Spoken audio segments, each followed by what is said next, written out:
નમસ્કાર મિત્રો, જય ભારત, જય હિન્દ. સ્વાગત છે તમારું બધાનું લીડર ટ્રેડિંગ ગુજરાતી યુટ્યુબ ચેનલમાં.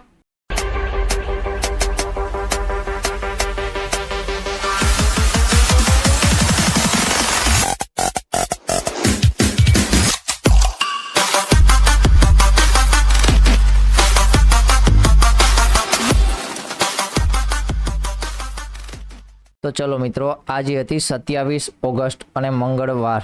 તો આજના દિવસે હતો ફિન નિફ્ટીનો ક્યાંક એક્સપાયરી દિવસ, અને આજના દિવસે આપણે બપોર પછી લેવલ પણ સેન્ડ કરેલા હતા ક્યાંક 12 વાગ્યાની આજુબાજુ, એટલે કે 11:49 કે નિફ્ટી અને બેંક નિફ્ટીના જો એની બહાર નીકળે છે તો ક્યાંક મુવમેન્ટ જોવા મળે છે સારી એવી. પણ નિફ્ટીમાં જોઈએ તો નિફ્ટીમાં ક્યાંક થોડી ઘણી મુવમેન્ટ જોવા મળી છે. જે લેવલ છે એના મુજબ ક્યાંક બ્રેકડાઉન આવ્યું હતું માર્કેટમાં અને 30-40 પોઈન્ટની મુવમેન્ટ જોવા મળી છે. અને સેમ વસ્તુ કે બેંક નિફ્ટી છે, બેંક નિફ્ટીમાં માર્કેટ સારું એવું સાઇડવેઝ ઓમ જોવા જઈએ તો નિફ્ટી અને બેંક નિફ્ટી બંનેમાં માર્કેટ ક્યાંક સાઇડવેઝ જ જોવા મળ્યું છે. પણ નિફ્ટીમાં છે થોડી ઘણી મુવમેન્ટ જોવા મળી છે. બેંક નિફ્ટી ઈ ઝોન પાસે ક્યાંક સાઇડવેઝ માર્કેટમાં જોવા મળ્યું છે આજના દિવસ માટે.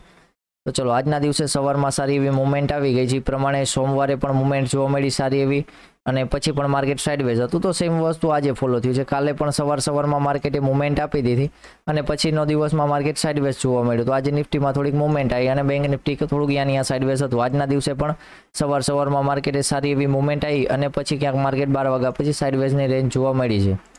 તો ચલો, વાત કરી લઈએ ફરીવાર કાલના દિવસ માટે. તો કાલના દિવસે છે નિફ્ટીનો એક્સપાયરી દિવસ.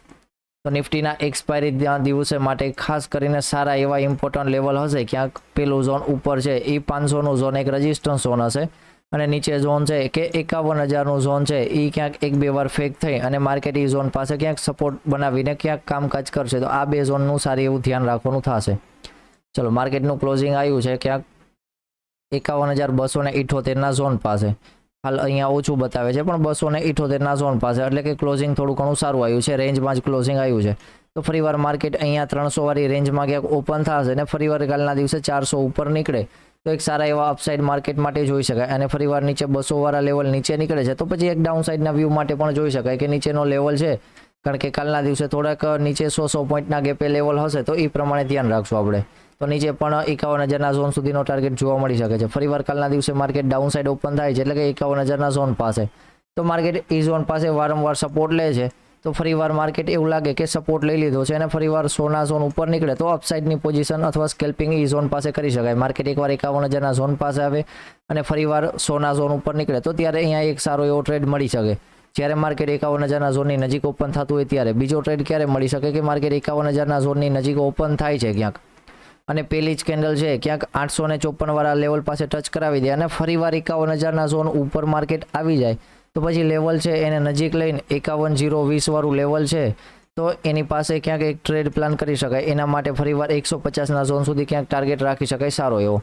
ફરીવાર માર્કેટ ઓપન થાય છે અહીંયા ઝોન પાસે અને 51,000ના ઝોન નીચે ટ્રેડ કરતું એના ઓપ્શન ચેઇનમાં પણ રેઝિસ્ટન્સ ઝોન હોય તો આપણે સારી એવી એક ડાઉન સાઇડની મુવમેન્ટ માટે જોઈ શકીએ બેંક નિફ્ટીમાં.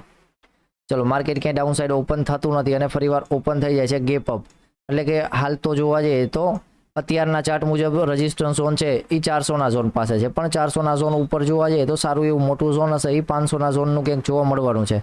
તો ફરીવાર માર્કેટ 550 વાળા લેવલ પાસે ઓપન થાય છે અને અહીંયા હોલ્ડ કરી અથવા ગમે એમ કરીને 500 વાળા લેવલ નીચે નીકળે છે તો 480નું લેવલ રાખી દેજો. 480ના લેવલ નીચે એક આપણને પુટ સાઇડની પોઝિશન મળી શકે છે કે જેમાં 500ના પીમાં સારા એવા પ્રીમિયમ વધી અને ફરીવાર માર્કેટ છે 250ના ઝોન સુધી અથવા 300ના ઝોન સુધીની ક્યાંક સારી એવી મુવમેન્ટ એક આવી શકે છે. ફરીવાર માર્કેટ એ ઝોન પાસે ઓપન થાય છે અને 550 ઉપરને ઉપર ટ્રેડ કરતું હોય તો પછી એક અપસાઇડના માર્કેટ માટે ટ્રેડ માટે જોઈ શકાય. તો 500ના ઝોન છે એટલે કે 480 વાળા ઝોન પાસે એસએલ રાખીને ફરીવાર અપસાઇડના ટ્રેડ માટે પ્લાન કરી શકાય કે ધીમે ધીમે 700ના અને 800ના ક્યાંક લેવલ જોવા મળે એવો ક્યાંય. ફરીવાર માર્કેટ ઓપન થઈ જાય છે બહુ વધારે ગેપ અપ, તો જો વધારે ગેપ અપ હોય અને 650 વાળા ઉપર લેવલ હોય તો પછી આપણે ત્યારે વધારે અપર સાઇડ માટે નહીં જઈએ. તો પછી આપણે એક ડાઉન સાઇડ માટેનો પ્લાનિંગ કરશું કે અપર સાઇડની પછી બહુ વધારે મુવમેન્ટ નહીં જોવા મળે. જો 600થી 700 વાળી રેન્જમાં માર્કેટ ગેપ અપ ઓપન થાય છે 400થી 500 પોઈન્ટ તો પછી આપણે માર્કેટ થોડુંક ઉપર જાય અહીંયા પુટ્સ બાય કરી અને ફરીવાર ડાઉન સાઇડ માટેની એક મુવમેન્ટ માટે જોઈ શકાય છે. ચલો, ફરીવાર કાલના દિવસે માર્કેટ 0-0માં કે 500 વાળા ઝોન પાસે અથવા 51,000 વાળા ઝોન પાસે ક્યાંય જોવા મળે તો એક સારો સપોર્ટ અને સારો રેઝિસ્ટન્સ ઝોન છે તો અહીંયાથી સારી એવી મુવમેન્ટ આવી શકે છે. જો 0-0માં માર્કેટ 51,000ના ઝોન પાસે હોલ્ડ કરતું હોય અને અહીંયા એક સારો એવો સપોર્ટ બની ગયો અને ફરીવાર 5100ના ઉપર નીકળે તો 400 સુધીના ક્યાંક ટાર્ગેટ જોવા મળી શકે સારા એવા, અથવા અહીંયા બ્રેકડાઉન થાય તો પણ ટાર્ગેટ જોવા મળી શકે. સેમ વસ્તુ કે રેઝિસ્ટન્સ ઝોન પાસેથી પાછું આવે તો એના નીચે પણ થોડોક એક ટાર્ગેટ જોવા મળી શકે અને લાસ્ટની મુવમેન્ટમાં હીરોઝેરીનો મુવમેન્ટમાં જો બ્રેક થાય છે તો એના પર પણ સારી એવી એક મુવમેન્ટ આવી શકે છે. ચલો વાત કરી લઈએ નિફ્ટી માટે. નિફ્ટી ક્યાંક 25,000ની ઉપર છે ત્યાં સુધી નિફ્ટી સારું છે. આજનું ક્લોઝિંગ પણ 25,070ના ઝોન પાસે આવ્યું છે, જ્યાં પાછળનું ક્લોઝિંગ હતું 25,000ની ઉપર. તો જ્યાં સુધી 25,000ની ઉપર છે ત્યાં સુધી એક અપસાઇડના વ્યૂ માટે જોઈ શકાય. 25,000 નીચે આવશે તો ડાઉનસાઇડ માટે. અને અહીંયા જે રેઝિસ્ટન્સ ઝોન રાખેલો હતો એ કેમ રાખેલો હતો? કારણ કે પાછળનો ઓલ ટાઈમ હાઈ જોવા જઈએ તો પાછળનો ઓલ ટાઈમ હાઈવાળી જગ્યા છે એ અહીંયા જ હતી અને અહીંયાથી જ આજના દિવસે પણ માર્કેટે સેલિંગ જોવા મળ્યું છે સારું એવું. તો ફરીવાર અપર સાઇડની વધારે મોટી મુવમેન્ટ માટે પણ એ જ જગ્યાએ ક્યાંક રાખી શકાય છે. ફરીવાર માર્કેટ ઓપન થાય છે સાઇડવેઝ અને 25,000ના ઝોન ઉપર છે તો એક અપસાઇડ માટેનું પ્લાનિંગ કરી શકાય કે અપસાઇડનું બ્રેકઆઉટ આવે છે તો પછી 25,080ના ઝોન પાસે પણ એના ઉપર પણ નીકળે તો સારી એવી મોટી મુવમેન્ટ માટે ત્યારે જોઈ શકાય. ફરીવાર માર્કેટ ઓપન થઈ જાય છે કે ગેપ અપ, એટલે કે ગેપ અપ તો 25,080ના લેવલ ઉપર ક્યાંય માર્કેટ ટ્રેડ કરતું હોય તો ઉપર પછી એક સારો એવો ટાર્ગેટ મળી શકે અને અહીંયાથી 150ના લેવલ સુધીનો ક્યાંક ટાર્ગેટ જોવા મળી શકે નિફ્ટીમાં. ભલે ગેપ અપ ઓપન થતું હોય અને ઉપર જતું હોય તો નિફ્ટી માટે વેલિડ છે. બેંક નિફ્ટી માટે જે રેન્જ કીધી છે બેંક નિફ્ટી માટે એ રેન્જ બ્રેકઆઉટ થાય પછી વેલિડ છે, કારણ કે નિફ્ટીમાં નાની રેન્જ છે તો નાની રેન્જ બ્રેકઆઉટ થવાના ચાન્સ વધારે છે અને ત્યારે બેંક નિફ્ટીની પણ એટલી મુવમેન્ટ થઈ જશે. ફરીવાર માર્કેટ વધારે ગેપ અપ ઓપન થઈ જાય છે કે 200ના ઝોન પાસે તો પણ આપણો વ્યૂ પેલો, કારણ કે નિફ્ટીમાં લિમિટ છે 170થી 200 વાળા ઝોનની અંદર ક્યાંય ઓપન થાય છે તો આપણો વ્યૂ હશે એ એકવાર માર્કેટ ક્યાંક ડાઉન સાઇડ આવે 25,100ના ઝોન સુધી તો અહીંયાથી 70થી 80 પોઈન્ટનો આપણું ડાઉન સાઇડની મુવમેન્ટ માટે એક પેલો ટ્રેડ હશે 200 વાળી રેન્જમાં કે 200 ઉપર ગમે ત્યાં ઓપન થાય છે તો આપણું પેલો ટ્રેડ એક ડાઉન સાઇડ માટે હોવો જોઈએ.